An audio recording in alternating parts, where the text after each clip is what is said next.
Finally, Bosch has come back to potting. Yes, I've been away for quite a while, and those who actually still listen to me, thank you for sticking around. It's been very dry out here in these streets, these gaming streets, these news streets, things I really want to talk about. But I had to come back. People's been missing me, and you're welcome. I'm back. Alright, gotta talk about Rockstar for a couple reasons, but let's start with GTA 6. We've been waiting far too long for this game, and we finally got a little treat, a little news about it. Now, they're gonna have their first female main character they saying in any GTA. But in GTA, was it 1 or 2, they had an option for you to pick a female character, but it was so pixelated, you didn't even know. Now, there's also talks about the jokes being censored a little bit. GTA has built up such a rapport with its audience, you gotta give them the benefit of the doubt. You have to. They've made basically one game, and it made it very well. I'm not talking about Red Dead or any of the other games they've published, but GTA, the game that revolutionized open world gaming, and you can also say story in general, because none of the GTAs have a bad story. None of them. So I gotta say, you gotta give them the benefit of the doubt. They have built too much goodwill for people to be like, oh, I don't know how this is really gonna work. They're taking out some Joes. They're being woke. They're being a leftist, a liberal. Come on, man. This is GTA. Are you still fucking hookers? Yes? Okay then. Shut your mouth. Are you still running around shooting people? Yes? The game lets you do almost anything you want. And people have the audacity to complain about Rockstar? They haven't given you a reason to complain. Now, this whole we're not going to punch down comment that they were making, I don't even know what that means in the Rockstar world. They talk shit about everybody. First of all, if we're going to be honest, technically, Rockstar's probably like one of the most inclusive games that I can think of. I promise you, most inclusive is probably a stress, but they had a gay character, they had a black character, white character like the Ballad of Gay Tony, they had Trevor. I'm just like, if we're gonna be honest, they've touched on a lot of things that no one else touched with ever. Now, I don't recall if there's any trans characters in GTA. There probably is, but let's just be realistic. The game itself has been doing numbers. Everybody from every walk of life likes the games. When we play a GTA game, we know what we're seeing. We're seeing real life in a fictional world. It's a reimagining. I should say reimagining. It's an outlook on life. They're showing you an outlook on life. Because it doesn't set you out to go around mass murdering people. That's just people. That's the thing people do. You have the option. The free will in the game, you have the option to do these things. Don't get me wrong. You are a criminal in the game, but it allows you to do what you want. If you feel like you want to hop in a school bus and just mow down people, you can go do that. But GTA is GTA, and all these people who are talking all this craziness about how GTA 6 is going to be woke. I don't know if Rockstar is going to be able to. I don't know if I'm going to be a day one. You're going to be a day one. Let's just be honest. You're also probably going to be. You might even wait a day because Rockstar's going to sell a couple million within the first 24 hours. Because we know what we get for a Rockstar game. We know what we get, and any cons that you may feel about a Rockstar game, the pros outweigh it. It's like a landslide. But The whole Bonnie and Clyde type thing. So I'm assuming it's a boy and girl main character, and that's pretty much it. Rockstar and everybody who else is second guessing Rockstar, you gotta be out of your fucking mind. Rockstar hasn't dropped in a broken game ever. Can we say that about any other game? Like day one, a Rockstar game came out and it was broken. I can't say that. And if there is one, I don't recall it. You gotta remember, Rockstar was actually out here when patching a game wasn't even an option. How many of these games can we say that these game studios that when they drop a day one patch needs to be put out to fix all the bullshit that they didn't fix in the first place? Rockstar's been doing it for a couple of years, and I need you guys to relax and let them do their thing. And if they're not up to par, then show them with your wallet. Don't purchase it. They're saying that they're going back to Vice City, which I wouldn't be too mad at. They're also saying the map should change while you're playing it, so games as a service type joint. I'm a little worried about that, but the simple fact is, actually, you know what? That might not be a bad thing, because just thinking about this all the way through, different seasons. You know, if it's like rainy season in real life, it can be rainy season in the game, something like that. They say they plan on adding maps, so I'm assuming that they're going to be adding a lot more single player add-ons because there wasn't any on GTA 5.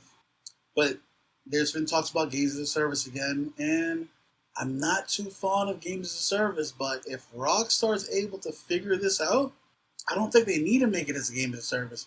But if anyone's going to try it, I gotta let Rockstar do what they do. They've built too much equity in their games and in the fans that you can't just throw them to the wayside. You know, they're not CD. They're not CD Projekt Red. They're not just acting crazy. But I can't be saying that there is no cause for alarm. There's been a lot of words thrown out, and I'm like, I'm gonna keep a close eye on this game or any news that drop about it. But it's kind of there's a lot of buzzwords, I should say, a lot of buzzwords, and I'm hoping Rockstar can navigate through all these changes if they're actually gonna be implementing them.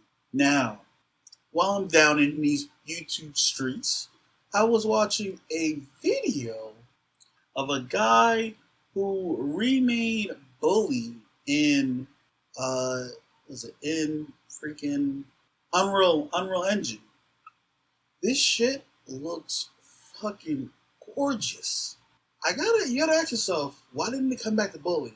And looking at everything that the guy was doing, because he did multiple games. What's his name again? I think his name is TeaserPlay or TeaserPlays. I'll definitely have to put his link in the bottom in the details. But shit looks fucking gorgeous.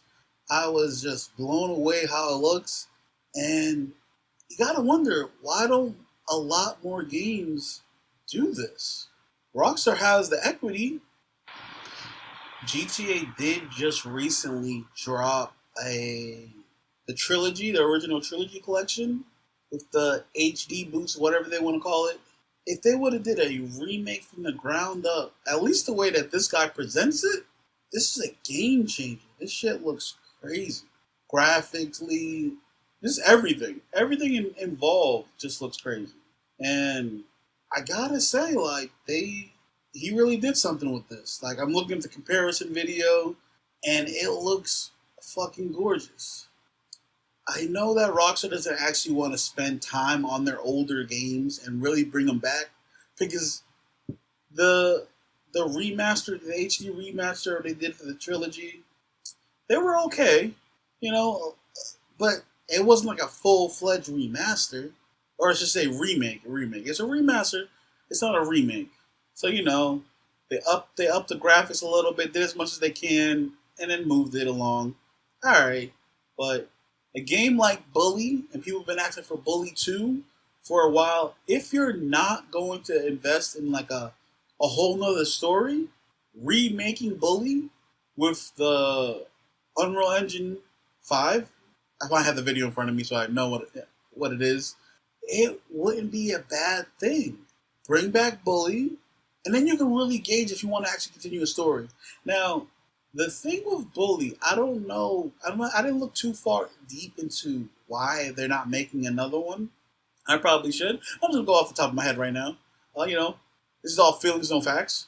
That they probably wanted to stay away from stay away from kids in general in their games, because I don't think you see a lot of children. I don't think you see children, period, in their games.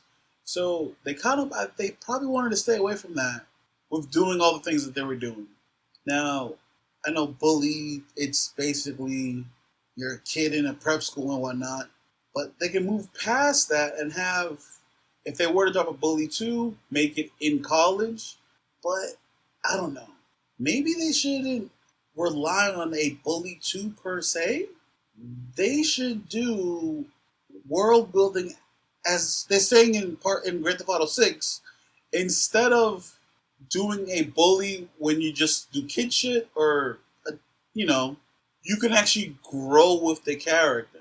So, like, let's say there's a quote-unquote Bully 2 or another GTA, or even just DLC for GTA 6. You started as a kid, high school or whatnot, college, and you try to figure out things from there, and the city opens up, you can go down the life of crime, stuff like that. Just world building on the GTA scale. I think it's plausible. They're already talking about that type of, like, the world changing and stuff like that. And like I said, all those information, I'm fairly certain it's only about the single player side of things. The multiplayer, that can be a completely different beast. Completely different beast. They've been able to do crazy things with what they had on the online for GTA 5. So if they were to go that route, you play as a whole nother character, and then, like, actual time passes, because they haven't actually done this thing that a character grows while you're playing with them. So if they were to do a Bully remake, or have some type of Bully DLC into the game, because you wouldn't really need to make a whole full-fledged game, but if you were able to, it's just the way they're talking about GTA 6. If they did have some type of Bully DLC that should continue on, like, what's happened after you graduated the school or whatnot, that wouldn't be a bad thing. You're out in the real world, you need to make money, and then you just figure it out. Don't get me wrong, they're going to tailor it, give it the GTA special, tailor it, full storyline, voice acting, all that other stuff. But instead of making the game from the ground up, you can literally just use the foundations that's already made in GTA and just input the character, like it did with Ballad of Gay Tony, like it did with The Lost in the Dam. The frameworks are already there. All I know is, what I'm saying is a little rocky. It's a little rocky. I understand that. But if anyone's able to figure this logistics nightmare that I'm spitting right now, Rockstar would be able to do it. And I just want the character itself to be, just touch back on. They should just be able to see GTA itself should be a universe itself. Like, you should be able to meet the other Rockstar characters. Like, I understand, like, there's time difference in Red Dead and stuff like that. It's not really going to work. But if you're able to, like, tap in to, like, world building in GTA in general, because they do talk about the other characters in the other previous GTAs. But let's touch on the other franchises in general and just bring them in. Just bring them into the fold. You might even name one of they might even have a mission with the ping pong. GTA had a ping pong game. This is a ping pong. Table tennis. There we go. A table tennis game. They can name one of the characters in the table tennis game. Or you can go to a table tennis match. Just world building like that. And if this is in the game already, if you haven't known already, I haven't beaten GTA 5. So, if that is in the game, what I else said was just complete nonsense. But we're just going to leave it at that.